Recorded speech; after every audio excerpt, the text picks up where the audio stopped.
Hey, this is Bryce Johnson from Expedition Bigfoot. You're listening to the Paranomaly Zone.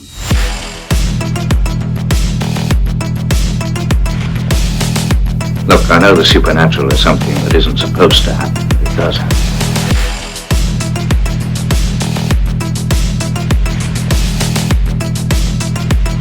A ghostly apparition in the dark of night.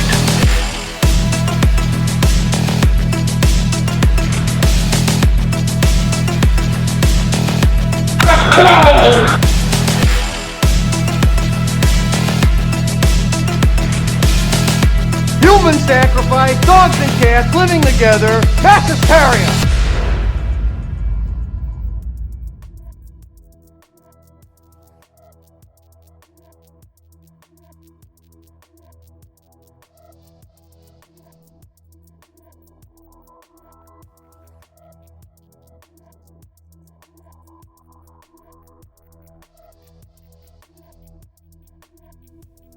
Hey there, fellow zoners. You have found the Paranomaly Zone, your place for all things paranormal, strange, and mysterious. Your weekly dose of all things paranormal, strange, and mysterious. My name is Patrick Koffenberg, and I am joined, as always, by my co-host with the ghosts, the paranormal poster boy himself, and the owner and purveyor of the ghost balls, Mr. Mike Carbno. Yay! Mike, the owner. I do have ghost balls. And purveyor of said ghost balls. Would you like me to explain that, or do you care to explain? I would like to hear your explanation, actually. Talk about my balls that I have. Well, they glow. They do. They flash as well. They're shiny, and it takes just very little touch to get them going. They are. And this is all true. It's all literal in the sense of what my ghost balls are. They are very sensitive. It's very sensitive. Yes, and they're kind of small. Small. I do not know how they smell, and that's probably a good thing. They have kind of a plasticine smell to them, like the Ice Age, the Pleistocene, or what? Yeah. Oh, okay. I don't know if that's the Ice Age, but I know it was some sort of epic or something. But let's see. They're mobile. I believe they are mobile. Yeah, and I actually have 15 of them, and they are all in their own sack.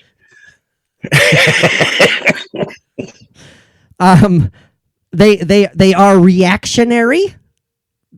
They are very important for ghost investigating. Yeah. Mike's ghost balls are and they don't hang out the bottom of my pants. They do. Well, they could.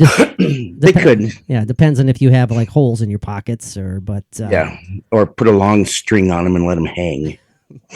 Anyway, the ghost balls that we are talking about, we have since changed them to ghost spheres. Oh, we have? Oh, damn it. Yeah. Yeah, no, you are correct. Yeah, ghost spheres. That is much more apropos, I think, because every time you texted that to me, he's like, I got my ghost balls. Amazon sent me my ghost balls. Yeah, I got them exactly. today. Well, okay, Mike, so explain to our listeners what these ghost spheres are in reality. Well, they're small, clear plastic spheres that on the inside they have whatever little electronic get up they need to make lights flash and blink and colors clear, white and red, I believe they are. I'm sorry, I've just got a terrible vision in my head right now. Oh, my Lord, get it out.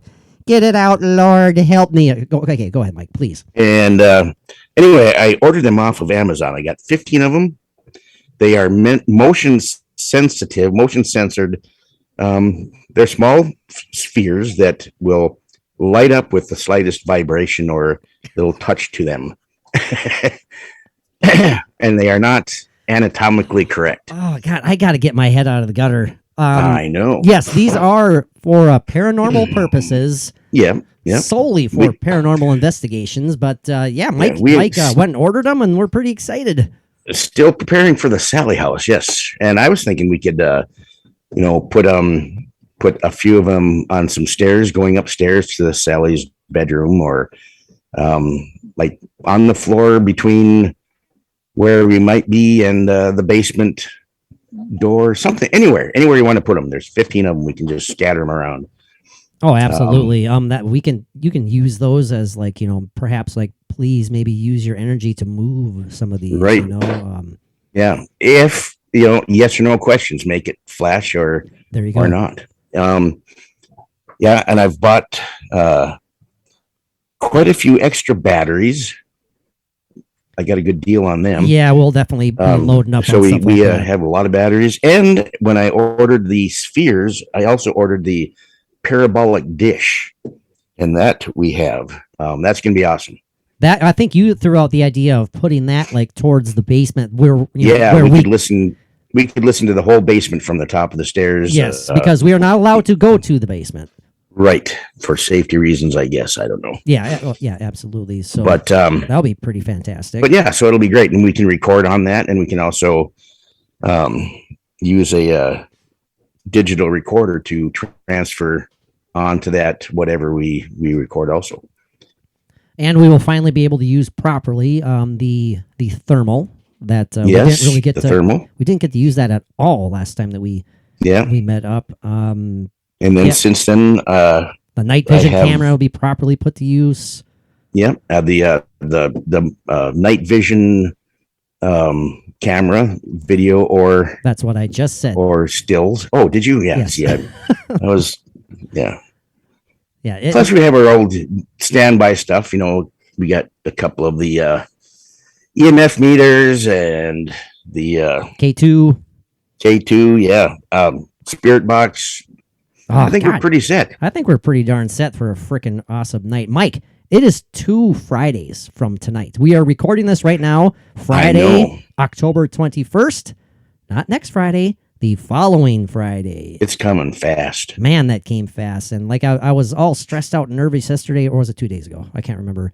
Because everything is just falling on me right now. And everything's fine and good. We got lots of work done on the house. I was excited but anxious about that. And then of course my nerd ass gets called on jury duty. So I'm on call starting November, of course, but I've already kind of made sure I push that aside. So I'm not going to be quote unquote on call until after the 11th of November. So we don't have to worry about that. Perfect.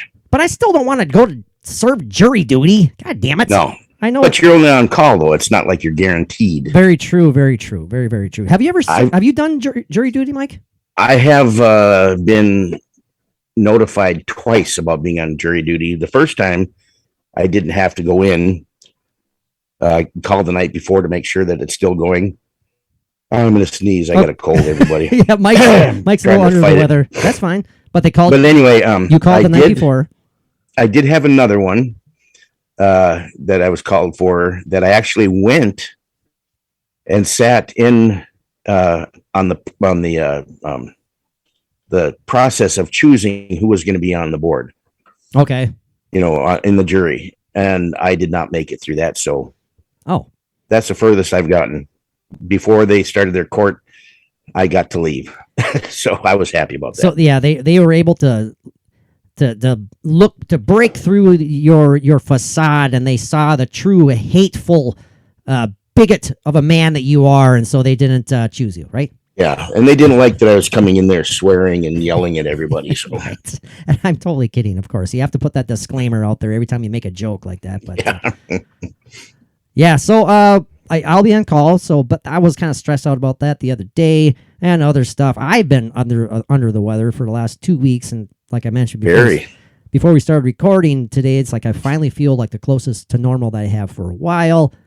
And man, Mike and I have just felt so bad about not being able to get an episode out, and it's just like, my gosh, we're gonna lose 2 of our 8 listeners. So I kid. So yeah, well, actually, we're down to the 1 listener. Thank you for still being with us. Yes, and thank you for correcting everything we mispronounce. I appreciate it. No, we have a lot more listeners that I know will not let us down or or just leave us.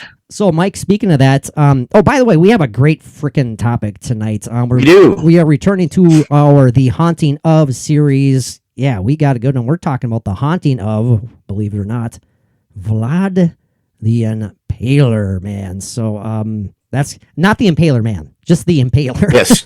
Well, he impaled a lot of man. Yeah. Man. You know, a man that goes by many names, Vlad Dracula, obviously, the son of the dragon, the prince of Wallachia, Vlad Sepesh. I mean, so many different names for this man. Such a history, a mysterious life for sure. Different political ways of Very looking. violent. Very, very violent. I mean, A great hero to his people. that's what I was just going to say too. But also, he's considered quite heroic, in many different ways by his fellow countrymen. Well, how he vanquished his enemies Yeah. extremely, Okay. but the example that he made out of just about every one of them was what really got his name going. Yeah. I mean, he's been described as a tyrant, a demented psychopath. I'm reading stuff here. A sadist, a gruesome murderer, a masochist, and worse than Caligula or Nero. So, I mean, yeah, what a reputation this guy has. But again, I mean, we're not going to be diving into all the deep historical, political aspects of it. But, history has a way of kind of making things a little muddy, a little murky, and it totally depends on how you are interpreted by those in your time. That's how you are going to be documented as for the rest of time. So I hope people who are writing about this podcast say good things, because 500 years from now, we don't want to be considered tyrannical podcasters. Yeah. When I think of Vlad, actually, I can't help but think of Gary Oldman. Oh, awesome movie, man. Yep. Bram Stoker's Dracula. The performance that man put out Oh, it's excellent. was It's phenomenal. phenomenal. The movie itself is beautiful and really, really well done. Yeah. So. And Keanu Reeves had a great part in it did. that he did quite well. Absolutely, man. I agree. Absolutely, 100%. Maybe someday we'll do a movie review about Bram Stoker's Dracula. There you go. And Winona Ryder, wasn't she in that too? Ryder? Winona Ryder. Well, no, Rhyme. Winona Ryder, yes. Right, there you go. That's what I was trying to say. I think you said Rotor at first. Rotor Manini. Wamoma me. Okay, so but yes, stick with us, please. We're going to be diving into the haunting aspect of the story of Vlad, and that's going to be pretty darn interesting. Believe it or not, there are alleged cases of the ghost of Mr. Impaler. There's got to be. Still lurking in somewhere in this realm. Now, where were we? We were briefly talking about the investigation, the Sally House. It's two Fridays from now, and then I lost track because I wanted to let everyone know what we're talking about. So, what were we going to say? I don't remember. We're on fire. Well, we were talking about the equipment that we have amassed. Yeah. For the for this trip, and I think that was for any other subsequent trips that we make to other places. Yeah, which we need to do, man. We need to, make more plans, as many as we can conveniently, obviously. Absolutely. Did you know that the Conjuring House has the same type of a deal like this? Are you serious? I am serious. I looked it up. No, that's Mary's son told me about that, and I thought, well, I'll look that up. So I did, and it's a lot more expensive, and of course, it's a lot further away. I was going to say it's Rhode Island. It's a lot longer drive. That's yes, for sure. and but it's much more expensive, and I think from what I read, it sounds like they have a staff member with you all night long. Oh, really? Yeah. So there's other rules and stuff, but I mean, talk about an awesome place there to spend a night. Well, again, one thing at a time here, man. We still got to make the 9-hour trek down to the Sally House, and we'll go from there. I've already accepted the fact that we are not going to get any sleep, but that's fine. That's fine. And depending on what type of action we get or do not get, who knows when the hell we're going to be leaving the Sally House. Yeah. Hopefully we won't be screaming with 666 etched into our foreheads or something like that. I think we need to stay there till the checkout time at 9:00 a.m. Yeah, exactly. Yeah, it's a pretty early checkout time, that's for sure. But man, that's going to be a lot. Are you okay? Yeah. Yeah. My coughing. Yeah, but it's going to be exciting. And I keep going back and forth of thinking, we're going to get there and we're going to be brave and we're going to be going all over the place and splitting up and going here and going there and have kind of sit some time out, with the camera and a recorder by ourselves and then I go back to, Dad, I don't know. I think we should kind of rope ourselves together. Yeah, 3 exactly. feet of rope. Right. Yeah. Not too sure. We'll go by feel, man. We'll definitely go by feel. So. I think it's all going to be great. And I think we're going to be a lot more brave than what we think. I just can't believe it's almost here, man. It's going to be here before we know it. Yeah. So that's what I was going to say, Mike. On-air production meeting here. Sometime this week or next weekend, we need to do a practice live stream, by the way. Yes, we do. That is extremely important. So listeners, if you're interested, let us know. Contact us. We'll give you the address to meet us at and stuff. Hey, but the easiest way to do it is to sign up for Patreon. And you're bingo, bango, bongo. You are right there for the ride to and from and in the Sally House. So that's going to be pretty darn exciting. Looking forward to that one. Cheap, quick plug right there. By the way, I have been adding a crap ton of archived episodes to the Patreon page, so they are no longer available anywhere else other than the Patreon page, going back to 2014, for God's sake, some of these episodes. Sheesh. They're really fun to listen to, but they're also kind of embarrassing at times. Yeah, you were just a child back then. I was a baby podcaster, yes. Man, I've improved so much, right? Yes. No, but in all sincerity, guys, you can sign up for our Patreon page for as little as $1. Exclusive content, exclusive episodes. We have 54 of them available, believe it or not. We've just been doing this for not even quite a year, I don't think. Maybe a little over a year. A little over a year now. Right around there anyway. About a year and a third, I think. I think we started the last 2 Mays ago. But man, the content just keeps brewing and brewing. It's been kind of slow this month. Again, we've been both under the weather. We haven't really been able to do much, but trust me, that's not going to continue like that. So we have all sorts of exclusive stuff coming up, including the Sally House exclusives. So we'd love to see you guys there. As little as $1 a month, and you're in. Mm-hmm. Did I tell you, Patrick, that what I'm planning to do? I don't think they would mind. Grow a beard. Well, I'm trying. Shave your head. No, actually. Shave your back. I'm going to bring some bottles of water with me, to drink on the Sally House. Yeah, very wise. Trip. Yes. And I am thinking that before we leave, I'm going to fill up my empty bottles with Sally House water. Oh my gosh. And I'm going to find somewhere, somehow, online or whatever, the right kind of little vials that I can fill them up with. There you go. And put little labels on them like Sally House water. Wow. And I think it's okay because I wouldn't sell them or anything. You just want them. But they would be awesome little giveaways, I think, to our listeners. This is Sally House. This is 2 ounces of toilet water from the Sally House. Yes. Don't worry, we flushed. It's clear water.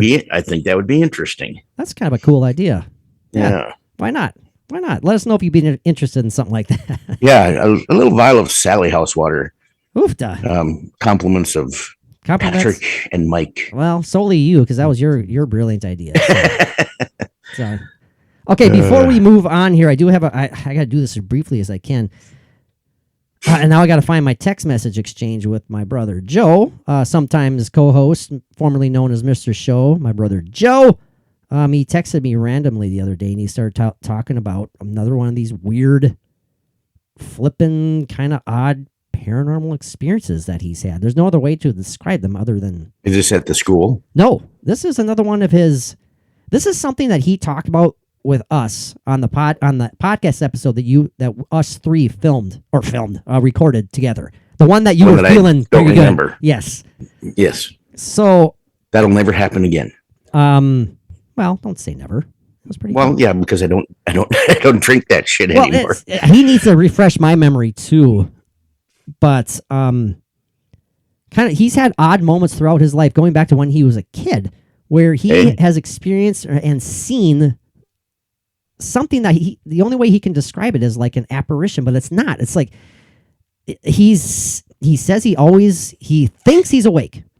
He thinks he was awake, and like this very recent experience, which was last Sunday or something, he was awake. And it's just, he has these visions. And this last one terrified him to the point that he actually screamed. So Did he poop himself? I did not ask him that. I'm sure he would Well, he not probably like wouldn't want to divulge that. No, anyway. exactly. But I'll briefly go through this. He's texting me. He says, I had another apparition thingy again the other night. He goes, remember when Mike, you and I talked about this on the podcast together a while back? This time it felt like I screamed. He said it was crazy. And I said, apparition, question mark? He goes, I don't know how to explain it. The first one that I experienced when he was a kid was that Civil War soldier vision that he saw when he was a little kid. That was like at the end of his bed. And he was, he was conscious of it. And he's had these weird like visions that just pop into his head. They're so strong. But the surroundings are the same. The surroundings are like in the house. They're nothing like weird, nothing like he's blacked out and all he sees is this apparition. He sees this apparition in the surroundings that he is in. Mm-hmm. And I asked him, I said, is this something you saw while you were awake? And he says, yeah, it seemed like I was awake. He says that I also had one a couple summers ago with a cloaked thing. And then just 2 nights ago, it was a lady with black hair that was so real that it made him scream. And he's like, I don't know if it's some sort of a sleep hallucination. He says it's all subjective. I don't know what it is, but it is very, very real, very, very vivid to him. And this last one just happened the other night, and it was just a woman with black hair in his bedroom that just appeared right in front of him, so much so that it made him scream. So these are just random things. It's not something that he's had in his mind at all in the last week before it happened. It's just like, these are just there. Yeah, it's not something that he's been, thinking about or meditating on. It's not something that he was influenced by. He didn't see like the Lady in Black movie the day before or something. It's just very, very random. It's very interesting that it goes, from seeing a Civil War soldier, something that specific, and when he was a child, to like a woman with black hair. And what was the other one that he said? It was a figure, a human figure that was in a black cloak. Black cloak. So like I'm thinking like shadowy type figure. Right, exactly. I mean, it appears to be in a black cloak, Yeah, that's pretty interesting because it's like, is it a sensitivity that he has that he's seeing something that's kind of popping in and out from one side to the other, or is it something that these are intelligent and they are looking for something from him that he doesn't realize that he can do for them? Maybe he's got some kind of a psychic ability where they're asking for help or something, or they know that he can see them, so they go to him to be acknowledged. I mean, it could be so many different things. Oh, I know. That's a really interesting way of looking at it too. Yeah, I like that one. What I was thinking about, and I think this is what we discussed when we were talking about on the podcast a long time ago. I think we were leaning towards, or at least I was leaning towards, like it was something coming in and out of like that dimension, like he had a vision of something that broke through we use this a lot, the proverbial veil, something specifically because that first vision was a Civil War soldier, like you said, like it was, maybe there was an imprint of energy that was so strong that something happened on that plot of land, I guess would have been our farmhouse, back then. Maybe something went down there. Who knows? Again, maybe it was just the spirit of something that was reaching out to him. There's any number of things. What do you guys think out there if you're listening? I wish Joe was here so he could describe it better. It's really hard to try and describe it via text message, obviously. Sure, yeah. So he needs to get on the show and talk about it in detail again. So if he doesn't mind doing such a thing. Yep. But it's interesting for sure. I wanted to get your 2 cents on that pretty quick, Mike. So yeah, it is interesting. Well, Mike, should we dive into this? The haunting of VLAD the Impaler. Sounds like it should be a song title, I think. VLAD. Only sung better than that. Well, hey. The Impaler.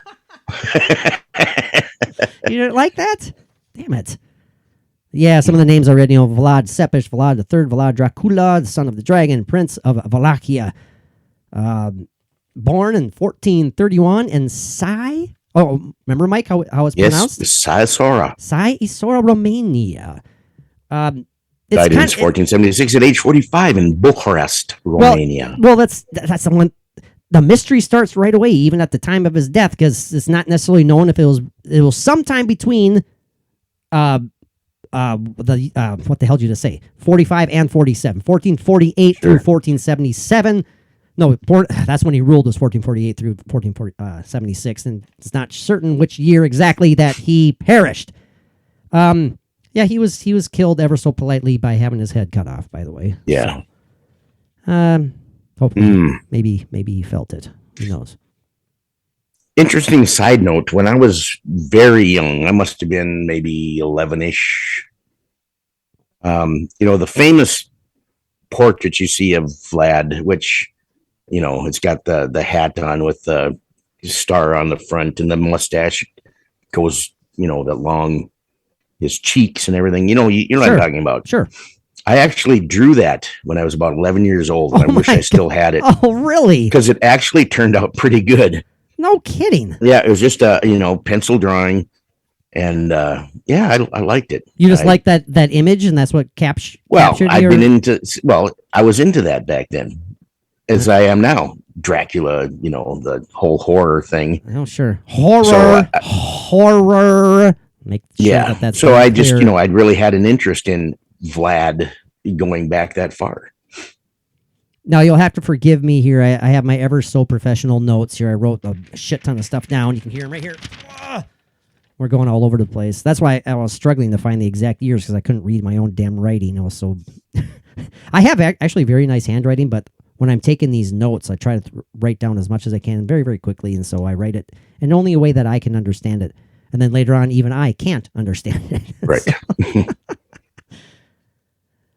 You have the 3-time ruler of Wallachia between 1448 1476/77, death by assassination / beheaded.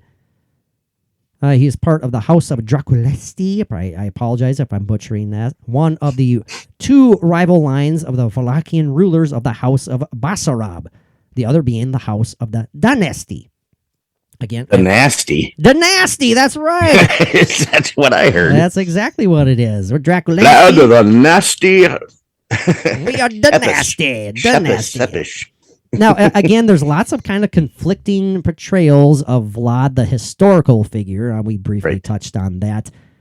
A lot of his reputation was kind of solidified and etched. Not in stone. Maybe attempted to be etched in stone. Parchment with ink.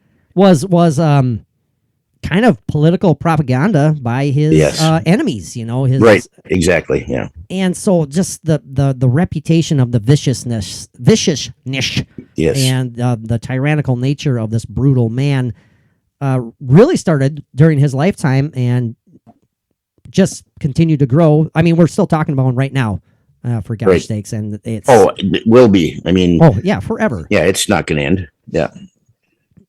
He is obviously known for committing acts of genocide. I believe the numbers are up in like 80,000 people who are, I guess he's credited with killing 80,000 people, under his orders, I should say. I don't think he didn't kill 80,000 people individually by himself. Obviously a mass murderer, a war criminal, but as we briefly mentioned, considered a hero in his home country of Romania.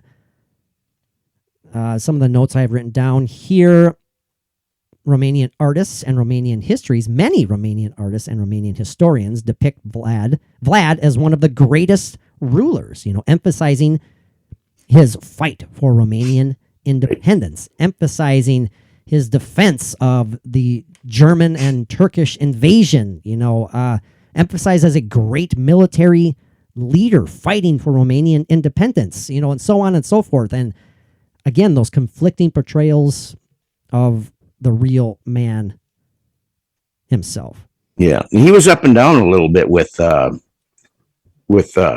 rule and control, but he'd lose it and then he'd gain it back, and he'd gained it back after his father had died or lost it or something or other. I mean, it was a long, hard struggle and a just battle after battle, I'm sure. Yeah. I mean, he was no sitting on his throne, letting everybody else do this stuff either. Yeah, he got his feet wet. Yeah. In more ways than one, I'm sure. Yeah. Vlad's acts of cruelty were depicted, particularly by Romanian historians, as rational acts, simply serving national interest. Vlad influenced the destiny of Romania for the better. Again, this is some of the historical portrayals of Vlad. But he was also portrayed, essentially a complete 180 when it comes to his historical depiction. Realistically, he was a tyrant who punished criminals unnecessarily, executed unpatriotic boyars to strengthen the government, Romanian government and central Romanian government, and so on and so forth. We don't want to bore you guys with all the historical and political stuff. But I want to emphasize just how murky history is. It really is. I'm not claiming that this was a good man by any means. I am not claiming this was a good man. But how much of history can you truly trust? Mm-hmm. I mean, and I'm a history fan. I'm not a buff. I'm not a history buff by any means, but I prefer. You're a history freak. Well, sure, call me that. That's fine. But again, it's just you're just taking other people's words for it. I get it. It's the only way that they could have been documented. But if someone is, let's just say I don't like you, and I have power. Well, guess what? I'm going to portray you to the masses as an awful, awful person. And you know what? That's how you're going to be remembered, because I don't like you. Right. And that's that propaganda thing again. Yeah. Like during his lifetime and that. And the embellishments, even after he's died or was put to death. I mean, I think things have gone to a certain point over history that now we pretty much settle on a basic knowledge of what we know of or have heard of Vlad. But still, like you said, is it all accurate? It's impossible to tell. It's impossible to tell. I mean, a perfect example is like when Vlad was in prison, actually, and his enemies are taking full advantage of this time, and he's in prison, and they start, this reputation of his continues to grow. One example is story started to leak out. I'm doing leaking out in air quotes about when he was in prison. He would spend his spare time trapping, killing, and then cutting up the rats in his cell and then gluing them to sticks, and he'd just sit around in his prison cell. So would somebody sneak him in glue? Yeah, it's just, somebody says exactly. I thought the same thing, Mike. I'm like, okay, where do you get the glue? B, where do you get the sticks? Where do you get a knife to cut up rats or whatever the hell he's using? Maybe you bit him. I don't know what the hell it is. It's his vampiric fingernail. There you go, man. The coke snorting fingernail, right? Those damn pinky nails that people grow out. If you don't like a particular type of a drug. Well, it's the one that he used to slice his chest open so Nina could have her suck blood from his flesh and begin turning herself. I was being silly. I was trying. Give me a break. My head's still cloudy. So we might not be as witty and whimsical and fun as we usually are, boys and girls. Give us a break. It's been a Patrick's while. Been sick for it's like 9 years now. Hey, come on. What the hell? That was a shot at me, man. That was a shot. He suffered a traumatic stress in his younger days, and it is never something he's been recovered from. Oh, I did find my note where I wrote down specifically next to 2 asterisks. That's how important it was.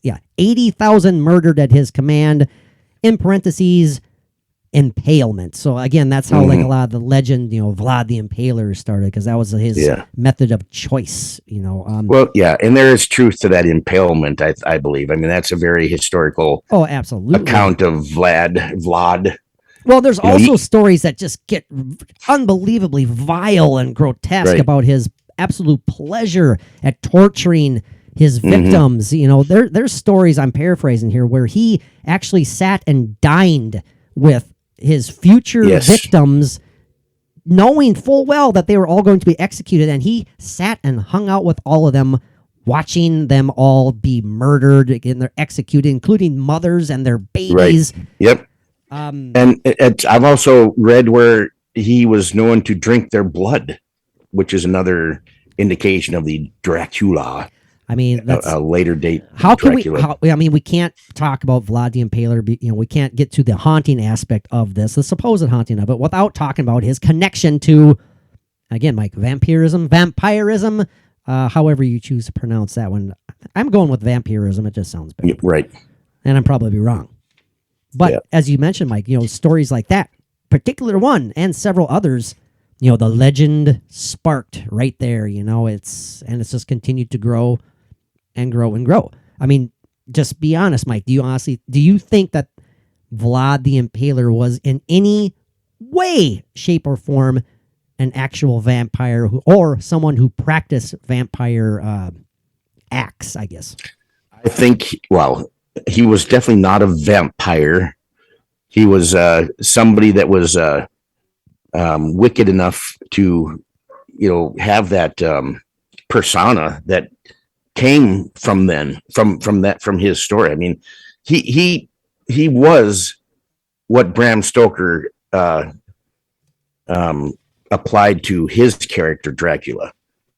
I mean, changing in a way to where, he didn't have fangs and was biting people's necks or anything or sucking their blood, but what he did was very evil, violent vampire things. I think it's kind of funny. There's we do have a couple other articles we need to dive into here, particularly the ones about the haunting.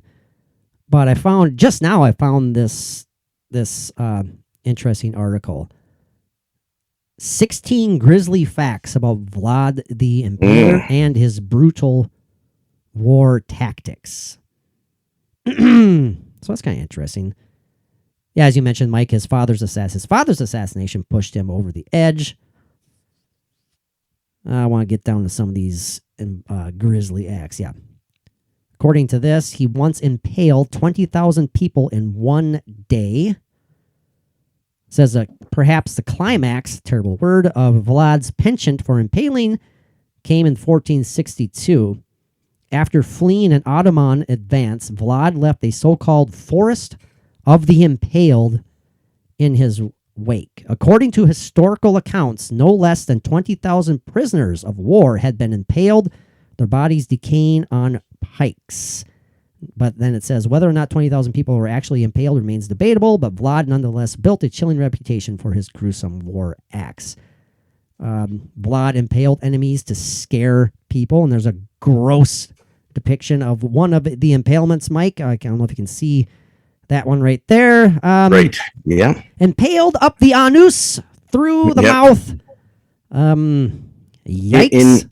In such a way that where they died very slowly and it was very torturous. Yeah.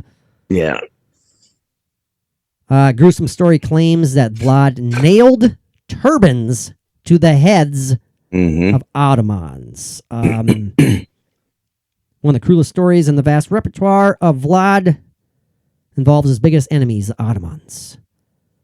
The Sultan had sent a group of his men to meet with Vlad. When they were presented to the ruler of Wallachia, they did not remove their turbans.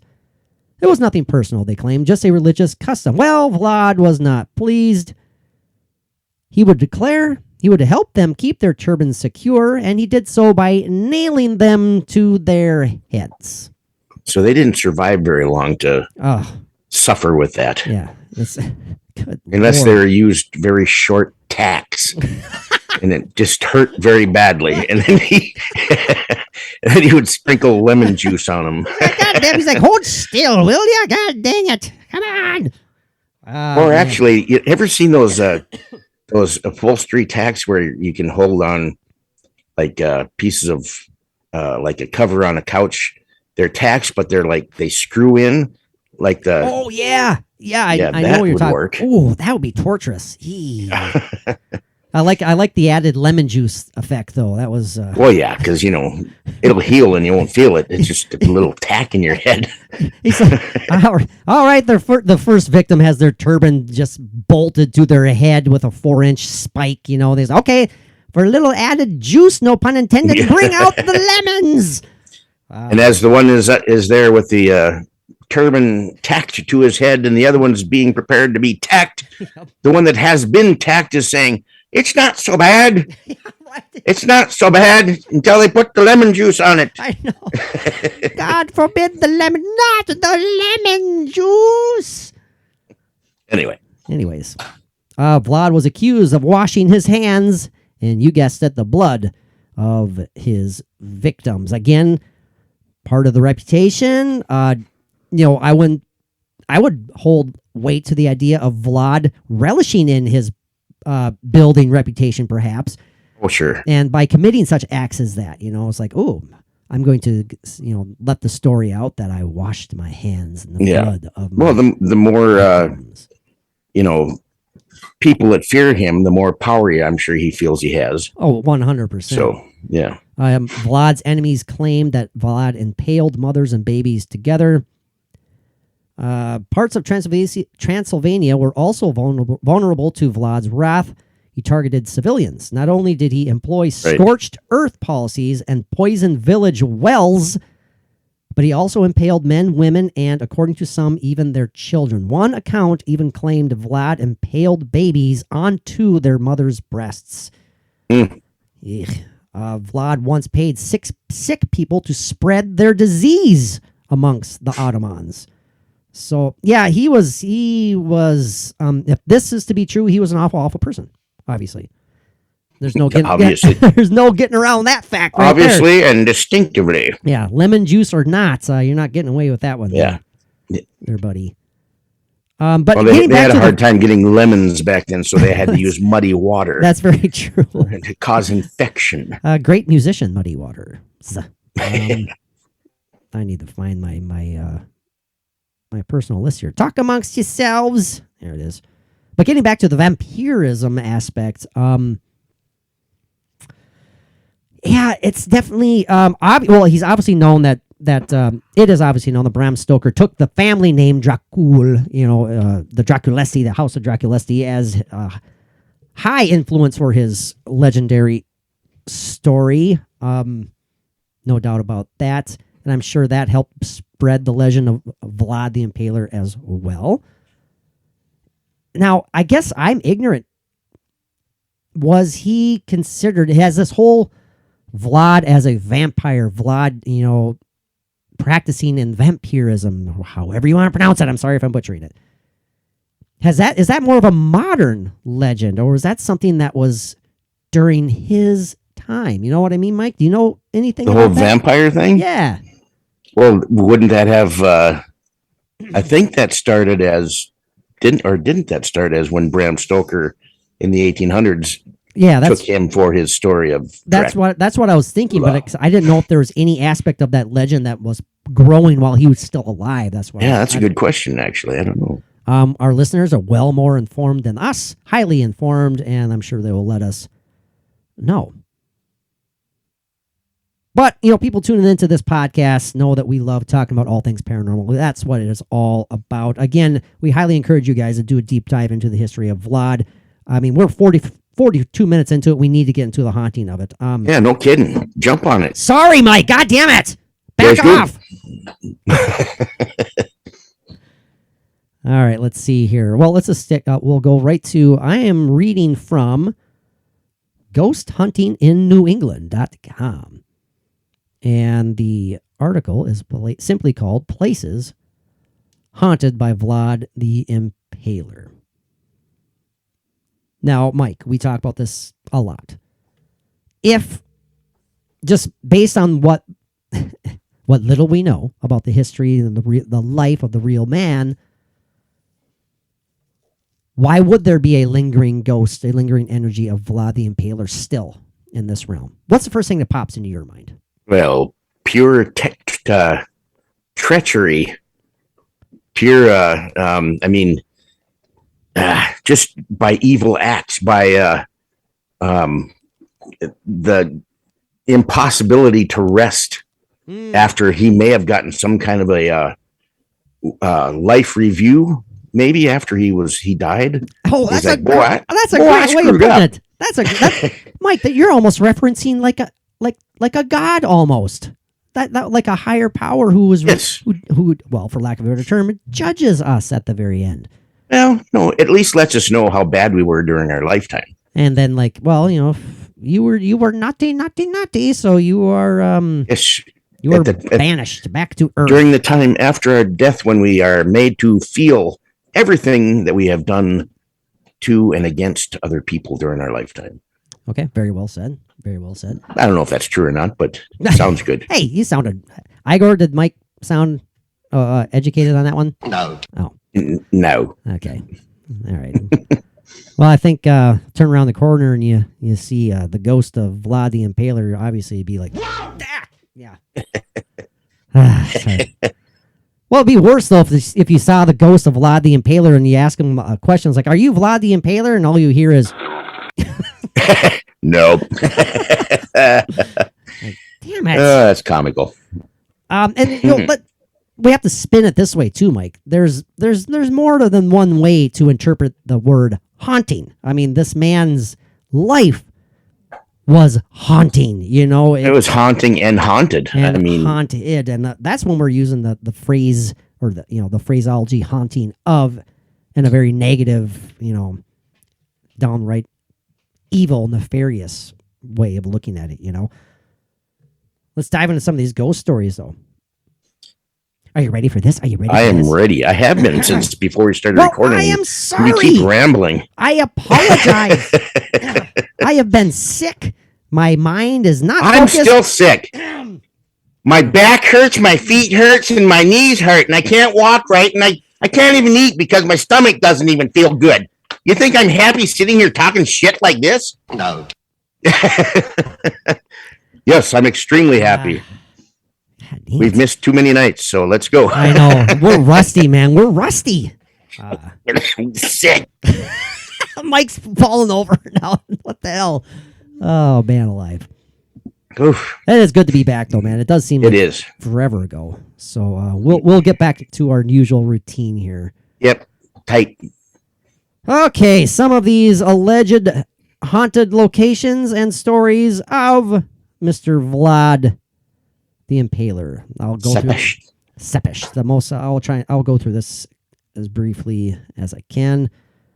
The first location supposedly haunted by the ghost of VLAD the Impaler is an area where he is said to have been killed. Now, this exact location isn't even known. It is not even known exact where VLAD was murdered, but it is said to lie within the Boldu forest just outside of Bucharest. Many people believe that VLAD was beheaded alongside an already very mystical body of water known as the Witch's Pond. It says here that the Witch's Pond is notorious for being a gathering place for witches. Go figure. And the pond is thought to contain some kind of magical properties and cursed water. According to the legend of this haunting, the pond, which is only 5 meters in diameter, that's a pretty damn small pond. Jeez. That's a puddle. That's a puddle, exactly. I want to go swimming in there. Is said to be their location where, after the 1977 earthquake, many trucks unloaded debris with the aim of stoppering the pond. Within weeks of this, the debris disappeared in the waters of the pond, despite the small pond only having a depth of 1.5 meters. Locals say that many times when pregnant women didn't want the child, they would go to the pond, bathe in the pond, and such cursed waters would then rid the woman of their pregnancy. Even more bizarre, the animals in the area avoid the pond, or they avoid the area surrounding the pond. Now, could that be something, if that is legit, could that just be some wicked geological factor or something odd is going on there that the animals just sense that we can't? Yep. There it could be something that's has an underground. Well, they said it's only like a meter or something deep, but Yeah. was going to say maybe it's underground fed by some volcanic something, and there's something sulfurous in the water that could either be a smell for the animals to avoid, or something that if a woman bathes in it, could cause some damage somewhere somehow. Cause the woman to abort. Yeah. Something. Yeah. It is said that the pond is famous for traveling witches to gather each year to I do not know how to pronounce this. To gather each year to Sanziene, St. George and St. Andrew, to practice their magic rituals. I apologize for not being able to pronounce that one. I don't want to try because I will butcher it. Now, near this eye of water have been observed over time strange phenomena like globular lights. Ooh. You don't pronounce it globular, do you, Mike? Now he's smiling at me. Did I butcher that one too? I just about said to you, do you mean globular? Globular sounds so much better than globular. All right. Okay. Yeah. No, we'll go with globular. We'll go with globular. Strange phenomena, floating globs of lights or storms that suddenly start apparently out of nowhere. It doesn't matter if there's a major rainstorm or a huge drought. The pond does not change at all. Now, it is said that. Now, do you pronounce that drought or draught? Oh, Christ. Anyway, go ahead. I'm listening. Do you pronounce your name Mike or Mike? Depends on what country I'm in. Okay, fine. See, now I lost my train of thought. Okay, now there is a video out there, alleged video. Well, the video isn't alleged, but it supposedly shows, and this is from the mid-90s, by the way, supposedly shows a strange phenomenon in midsummer on an area of some square meters. It snowed immediately after a woman from the stunt team was terribly amused while trying to put a helmet on the head of a mannequin that portrayed VLAD the Impaler. Really? So she's sitting there and she's joking around. She puts this helmet on this mannequin that supposedly portrays VLAD, and also bingo, bango, bongo, out came the snow. So, and then she broke a hip. Yeah, she slipped on the snow, and people have also claimed to see a man walking in the area. Get this, sometimes without a head. Did you know that his head was apparently sent to the Sultan in Constantinople as a trophy? That I did not know. Yeah. How'd you like to get that in the mail? Honey, got something in the mail. I noticed a little red seepage coming out of the bag. Might want to take a look at it. I don't want to wash it a little bit. Oh, it's a head. Can we send this back? Return to sender? Yeah.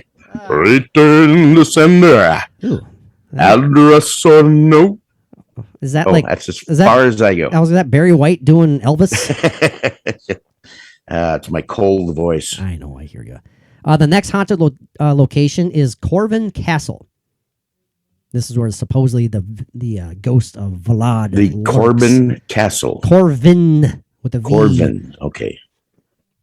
Now, though Corvin looks like a true fairy tale castle, one of the most pristine medieval fortresses remaining in Europe, it also has a brutal history of torture and executions. VLAD himself was imprisoned here for approximately 7 years.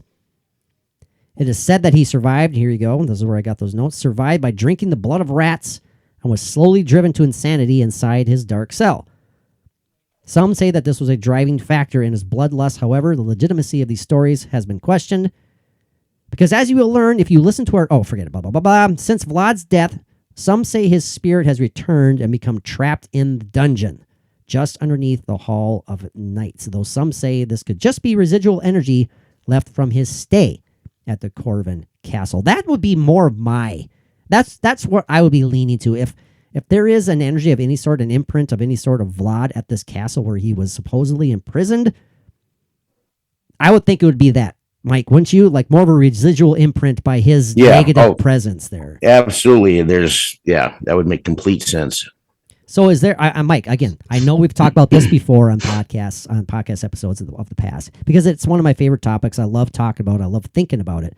The idea of an intelligent, responsive ghost of VLAD the Impaler not only being in several locations, but also having a residual imprint left by Vlad the Impaler at Yeah. other locations. I mean, you buy into that possibility, do you not? Or is that something that you kind of like, you kind of lean towards a ghost lurking in one area, if not. Oh, no. I mean, Ted Bundy didn't.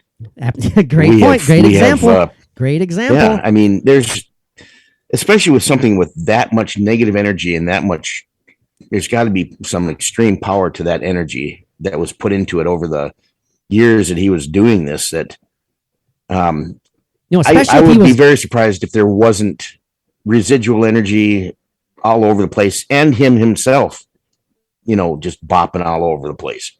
There's no reason that it can't happen, especially with that kind of energy put into all this negativity. Well, especially if, he was going mad at this particular location, if Right. he's in prison and he's losing his mind and he's just diving deeper and deeper into depravity, drinking the blood of rats, and Yeah. I can definitely see it, just a dark imprint being left there, Yeah. It's almost like Renfield-esque. Oh, hey, another great example. Yeah. Like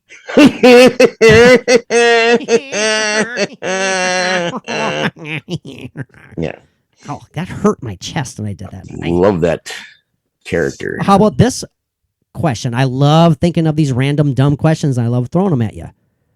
Is it possible for an intelligent ghost / haunted energy, whatever you want to call it, spirit, is it possible for a ghost to be aware of a residual imprint that it left while Awesome living? question. Thank you. Thank you. Wow, I've never thought of that before, but that's I'm proud of myself for that question. So yeah, you should be, but don't dwell on it too long. Okay, I'll quit. I'm done. We need a new podcast host. I'm quitting. I've reached my peak. I've climaxed. Oh no, that sounds Jesus. terrible. Good Lord. Boy, I'm not putting out the nasty stuff tonight. You are. I agree. Yeah. So what do you guys think, our listeners? Do you think that an intelligent energy is it possible for an intelligent energy to be aware of a residual energy / imprint that it itself left while living on this planet? I think it's possible. I'd have to say yes, in my opinion. But it's something to think about and really kind of can mull it over in your head and just, I like that. It depends on how much intelligence and how much awareness that entity has or has carried over into death. I mean, Sure. There could be levels of awareness. I mean, The next on this list I found of alleged hauntings of Vlad the Impaler, the Ponari Forest. I apologize if I'm butchering that one. Known as Ponari Fortress. This one is Vlad's actual castle and what many consider to be the most probable haunted spot that Vlad likes to chill out in. I didn't write it that way. I just put it that way. The crumbling Ponari Fortress exists high in the Fagaras Mountains, is accessible to the few tourists willing to make the harsh trip to visit it by ascending. Could you do this, Mike? Could you ascend 1,480 stairs up a steep hill? Well, I tell you what, I've already been thinking a lot about the Sally house and how many times I'm going to go up to her bedroom. Yeah, there you go, man. And there you go. I think I might just make it up there and do things when I've got to go to the bathroom. Very true. Very, very true. There is running water. And I will not have you filming me walking up the stairs because it'll be one step at a time, very slow, and with my cane. I thought you were going to say filming you go to the bathroom, and I'm like, good God. Although that could be a Patreon exclusive. No, it's very exclusive.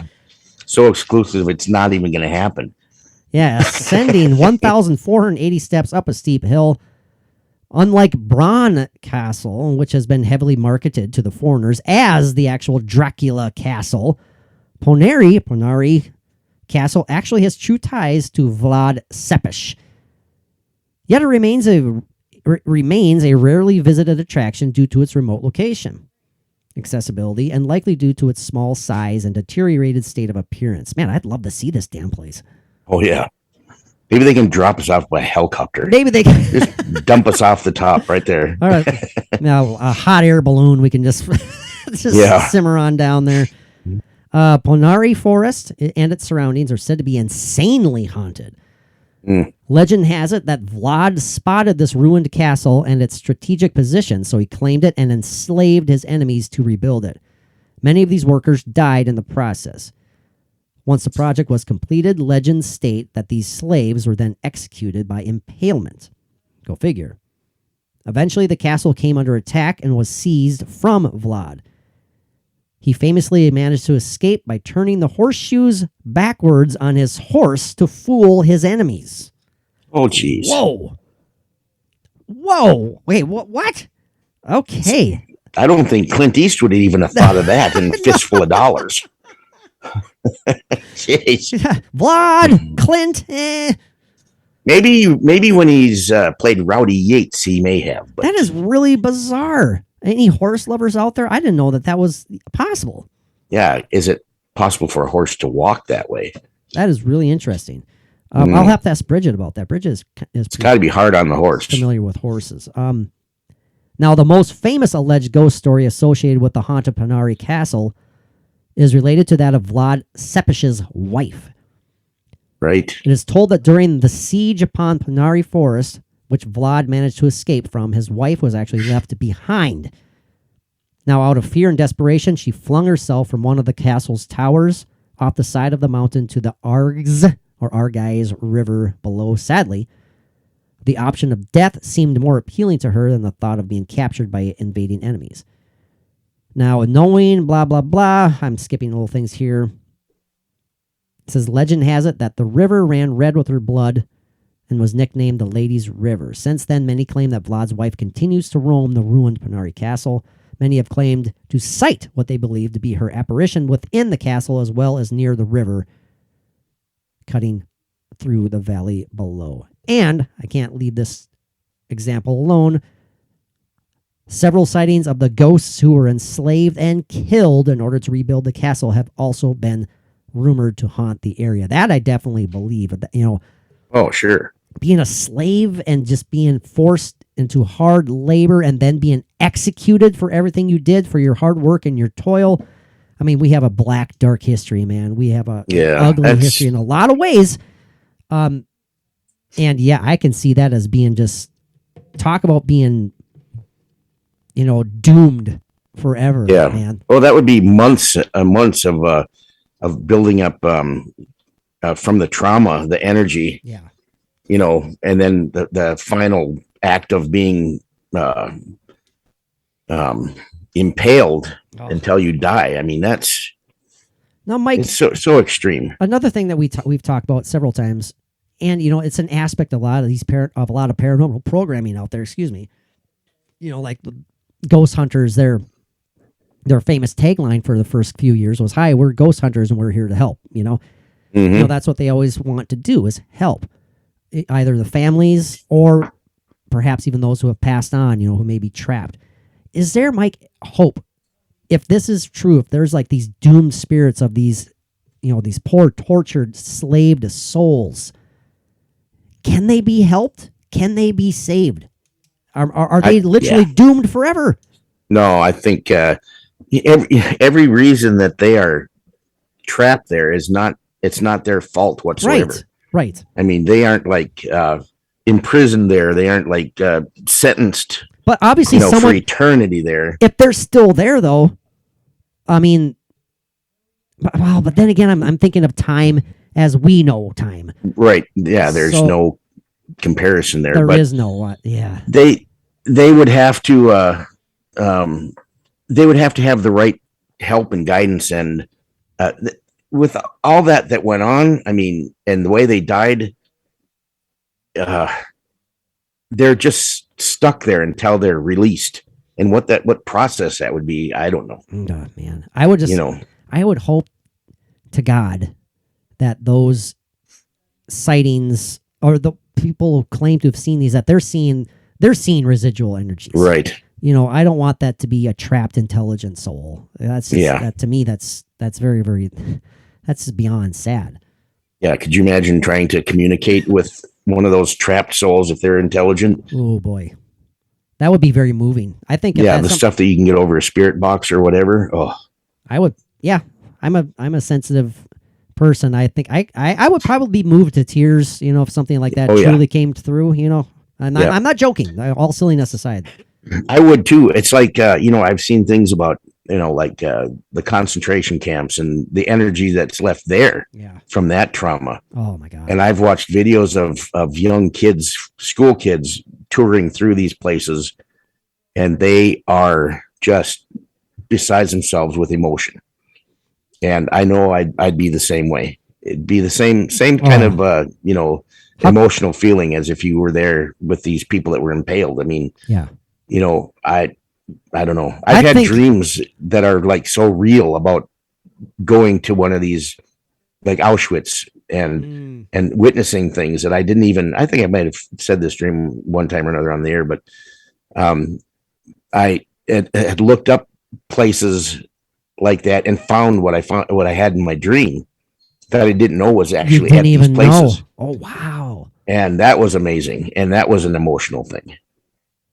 I would think, definitely you, and I think me as well. If we were brought to, and we're kind of go a little off topic here. If we were able to visit sites like that, I would not be able to not just feel it. Oh yeah, absolutely. It would be just almost overwhelming. Yeah, it's there every day, every minute of the day. It's got to be. Another alleged haunting, Mike, is that occurs in the Buddha Labyrinth. Now, this is a different spelling of Buddha. It's like short for Budapest. It's B-U-D. Oh yeah, Budapest. B-U-D-A Labyrinth. Another place with alleged ties to Vlad's ghost is in Budapest, Hungary. It's here where a tunnel system known as the Buddha Labyrinth. That's what we're referencing here. Oh, sure. This tunnel system spans underneath a castle and was once used as a prison and torture area. Yippee. It is claimed that Vlad was held prisoner here for a number of years, and there are rumors that his ghost exists within the said labyrinth. So, I mean, again, those are rumors. How many actual concrete sightings have there been? Take that one as you will. I wouldn't put it past I wouldn't put it past the realm of possibility. That's for sure. I mean, why not? Again, he's held prisoner. He's losing his mind. He already has a mind that's apt to go haywire. I mean, why not imprint itself yet again? I mean, yeah, it's like the whole recipe put together, and every ingredient is there. The last example, very brief, is the Bron Castle itself, the one that's marketed as Dracula's Castle. It doesn't have any ties to Vlad, but it is possible that Vlad stopped at Bron Castle for a night or two. But that is only pure speculation, and it wasn't documented. But there's still been many claims from people who believe this castle will be haunted by many ghosts, including that of the supposed real-life Dracula. So again, the last two are kind of like, well, maybe not, but why not? I think there's a ghost Kawate Monday there also. Who? And Kawate Monday. They aren't native to Budapest, but yeah. What? Never mind. Okay. It was a bad joke. Okay, that's what I was hoping. On my part. That's what I was hoping. Again, but your damn poker face, I'm just like, okay, what is he trying to pull one over me, or is this something that he's being legit until about? I said the word Kawate Monday, which is an actual animal. But anyway. Well, I think it's about time to wrap it up. We're about up to an hour. You're tired of my bullshit. No, I'm not. I am not. Absolutely not. I'm just kidding. Well, Mike, final thoughts on the potential reality of the ghost of Vlad the Impaler, one of the most infamous historical figures ever. Whatever side of the political aisle you choose to believe he to be a part of, that's totally up to you. I think it's safe to say that he wasn't a good guy. We'll leave it at that way. Whether or not he's defending his nation, you don't have to be a frickin' tyrant about it, buddy. Yeah, there's ways to go about it that aren't that. Yeah, and as far as the spirits, ghosts, and the actual ghost and the residuals of Vlad, yeah, that's definitely there in plenty of places, and you just think of the energy that we still put into it that keeps this stuff going. I mean, since the 1800s when Bram Stoker's Dracula came out, and just think of since then with how many movies, how many vampire figures that are based off of Dracula, the actual Dracula in film and TV and comic books and toys and everything. It's the energy is always being fed. Oh yeah, we're like you said, Mike. Perfect example. We're feeding it right now. Yeah. Oh, absolutely. It's I wanted to try and look up something really quick because I found when I was perusing these other articles, I wanted to see if they had any actual examples of the vampire legend / myth being attributed to him back in the day. But maybe that's for another time because I don't want to waste your time. Right My time now. is not wasted. But what do you guys think out there? We hope you enjoyed this episode. The man is, without a doubt, as I mentioned, I'm repeating myself, one of the most important historical figures out there and one of the bloodiest and perhaps most evil to ever roam this beautiful green earth of ours. We have a good talk about it. We put out a good show, I think, and with minimal information. So I think we're doing pretty good. Yeah, minimal information, 3 or 4 delays. Man, how many rescheduled attempts? 8 different ways we pronounce things. Yeah, I think it's called VLAD. VLAD. Impala, isn't that a car? VLAD the Impala. Oh man, alive. The Impala. The Impalulator. Well, we hope you guys have enjoyed it and found this fairly entertaining. We did miss you. We will not take 2-week breaks if we can't help it. We've been suffering back and forth, and at one thing or another. It's like nobody is wanting to not be part of the show ever again. Nobody is getting tired of it. No, we have just had issues. Oh, and I do. I'll clear this up on the air with you because I think it's cool. I want our listeners to know that we did. It's not going to happen this year. It's not going to happen in the foreseeable future. But we are on the list of having as a guest. I mentioned to you earlier, Mike. I've been meaning to ask about that. Yeah, the writer, film director Eli Roth. We were looking forward to talking with him this month, but I just heard back from the Travel Channel agent. He's like, unfortunately, it's not going to work out this time. His schedule is simply too busy and too hectic right now. Yeah, but we are on the list, and so that's pretty darn exciting. You made the list. We made the list. That's right. Yeah, there you go. And the travel agent guy reached out and offered that. Hey, like I've said for a long time, we have a great relationship with the Travel Channel. Yeah. In fact, this Eli Roth, if people are watching the Halloween Travel Channel stuff right now, there are Eli Roth. Let's see, what was it? One about the possessed pets, and then there's an urban legends one that he's produced on. He's the Halloween season this year. Yeah. He's worked with Zach Bagans, several times. Known for directing movies such as Hostel. He's a horror movie fanatic, buff. Yep. And can't wait to get that rescheduled. I think that would be pretty darn awesome. So, not in the near future, but perhaps in the foreseeable future, we shall be chatting with Mr. Eli Roth. Yes. And I have to admit, when this travel agent, his name is Luke. I've dealt with several of them. The latest, his name is Luke. And so if you're listening, Luke, thank you very, very much. He's not listening, but I just want to say that. It was a message. I'll make it short and sweet here. I wasn't sure if he was referring to Eli Roth or Zach Bagans, the way that he had written the message or the email. I was like, ooh. I mean, both are awesome. And I was like, shit, maybe Mr. Zach himself? What the hell? And then the next follow-up, it was clarified that it was Eli. And, well, but the Travel Channel reps have said that it is duly noted. We have requested Zach. Well, when I contacted them, this was just this month as well, about talking to any of the Ghost Adventures crew, and they said absolutely. Said Absolutely. we will circle back when the opportunities arise. And again, they're super busy, but yeah, keep your fingers crossed, everybody. It's been a while since we've had an interview, but our last one was a pretty darn big one, Mr. Jeff Meldrum. So huge. Yeah. We've we got to get some throw some people in here. Absolutely. We always will. Well, thank you very much, everybody. Thanks for making this work, Mike. I'll let you go. Absolutely.